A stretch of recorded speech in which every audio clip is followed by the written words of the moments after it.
2023 has been a stacked year for movies so far, and it's been one hell of a weird cinematic 6 months, with filmmakers letting their freak flag fly in the most shockingly unexpected, provocative, and downright WTF manner possible. These 10 movies, whether good or bad, each served up at least one jaw-droppingly bizarre, brutal, or hilarious moment that now lives rent-free in the heads of everybody who watched.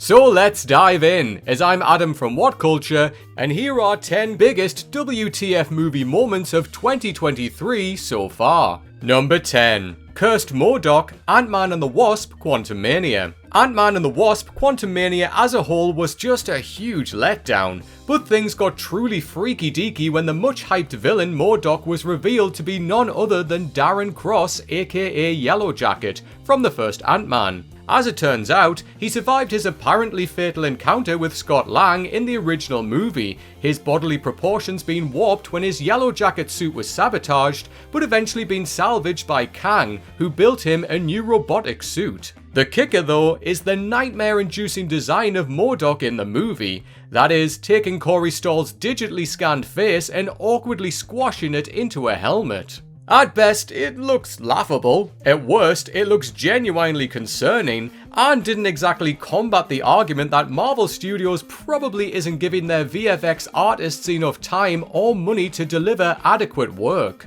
Number 9. Hobbs returns, Fast X. Fast X certainly has its share of WTF moments in the closing stretch, from the film literally ending with Dom and his son in peril to Giselle making a death-defying return to the series. But the biggest jaw-dropper of all, The Rock revealing his return to the series in the movie's mid-credit scene. Given the very public beef that Dwayne Johnson has had with Vin Diesel in recent years, it appeared that Johnson was done with the mainline Fast and Furious movies, and would mostly stick to teaming up with Jason Statham for a Hobbs and Shaw sequel or two. Yet the mid-credit scene shows an individual wearing a mask receiving a message from villain Dante Reyes, who promises to come for them next for their part in killing his father.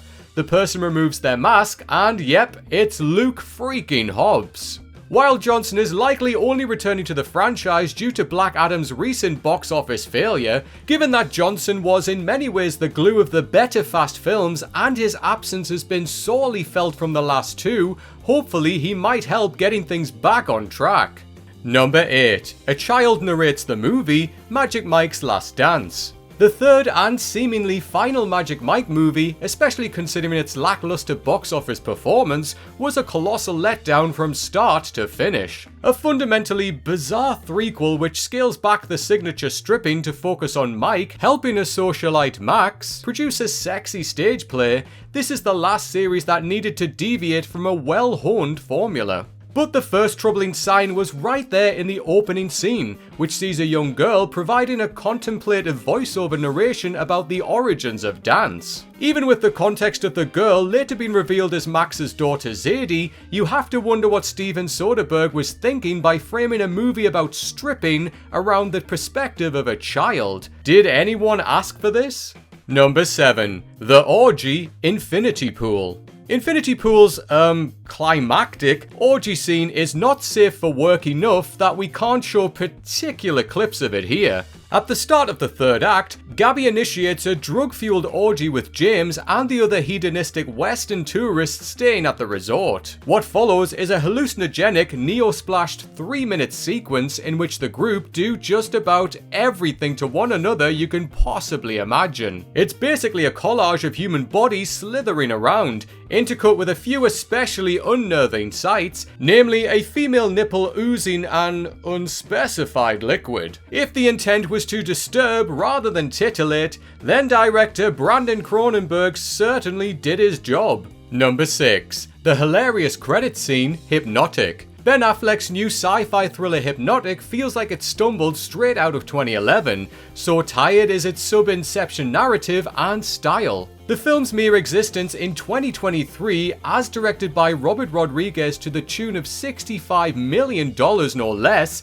is a WTF moment in of itself, yet it's the hilariously optimistic sequel-baiting mid-credit scene which proves even more bizarre. At the end of the movie, the villainous Hypnotic Del Rey is seemingly killed in a chaotic final shootout. However, the post-credit scene reveals that, in fact, Delrain used his psychic abilities to switch appearances with protagonist Rock's foster father Carl, who was killed in his place. Delrain reverts back to his real appearance, picks up a gun, and walks off, setting up a sequel which, given the film's disastrous box office failure, hasn't got a hope in hell of ever coming to pass. You have to admire the confidence to even include the tease in the final cut though. Number 5. The Cheese Grater, Evil Dead Rise.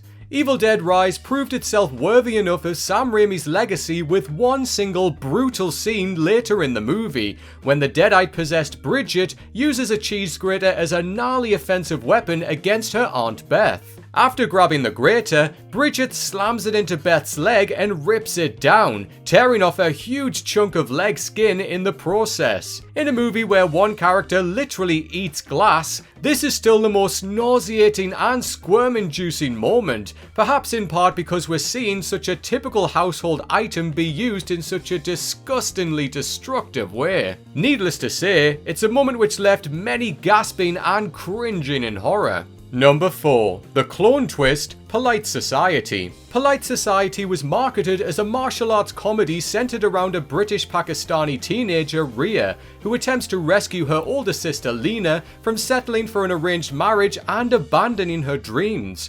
Yet just past the movie's midpoint, it takes the most unexpected genre shift indeed, when it's revealed that Lena's soon-to-be mother-in-law Rahila has a secret lab in her mansion. More to the point, Rahila intends to impregnate Lena with a clone of herself. Yep. It's certainly a twist that feels like it belongs in an entirely different movie, say Get Out, compared to the more Edgar Wright-esque Brit action comedy that Polite Society was sold as. It gets plenty of points for effed up creativity though. Number 3. The whole damn movie, Beau Is Afraid.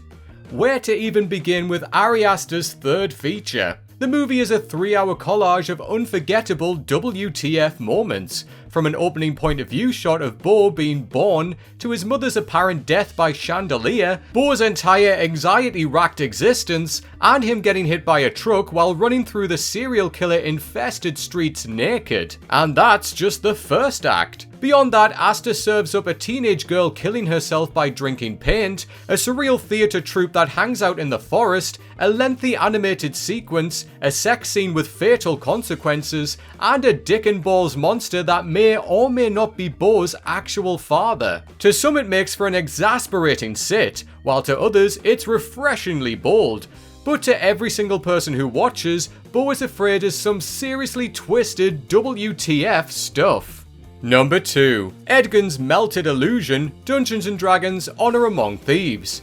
Dungeons & Dragons Honor Among Thieves' most deranged moment occurs when Edgin creates an illusionary double of himself to distract the guards during their heist in Neverwinter. The illusion works well enough at first, singing and performing persuasively as Edgin, that is, until it starts glitching out, its dialogue repeating relentlessly while Edgin's face starts melting, his eyes going horrifyingly bug-eyed and his jaw and neck droop downwards. It's a visual both extremely funny and unexpectedly terrifying, leaving viewers with an image sure to live on in their nightmares for the foreseeable future. The VFX artists sure seem like they had their fun designing this sequence. And for our final entry, major spoilers will follow if you haven't yet seen Spider-Man Across the Spider-Verse. This is your warning. Number 1. Donald Glover as live-action Prowler, Spider-Man Across the Spider-Verse. Spider-Man Across the Spider-Verse is absolutely jam-packed with fan-serving cameos,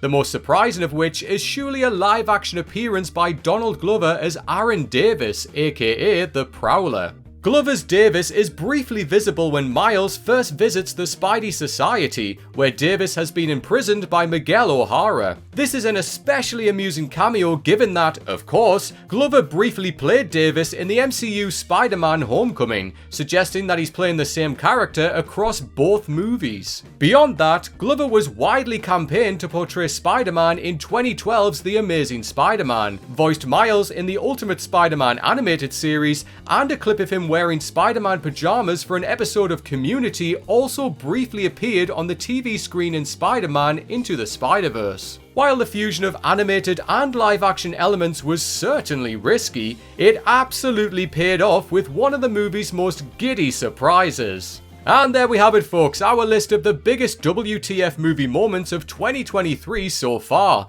But please do let us know down in the comments of any that we've missed off, or your favourite from this list. And while you're there, give us a like and a cheeky subscribe. If you want to follow me on socials, I am at Strawn87 on Twitter and on Instagram. Come and say hello to me on there. Thank you for watching, everyone. I hope you enjoy the rest of your day, and until next time, take care.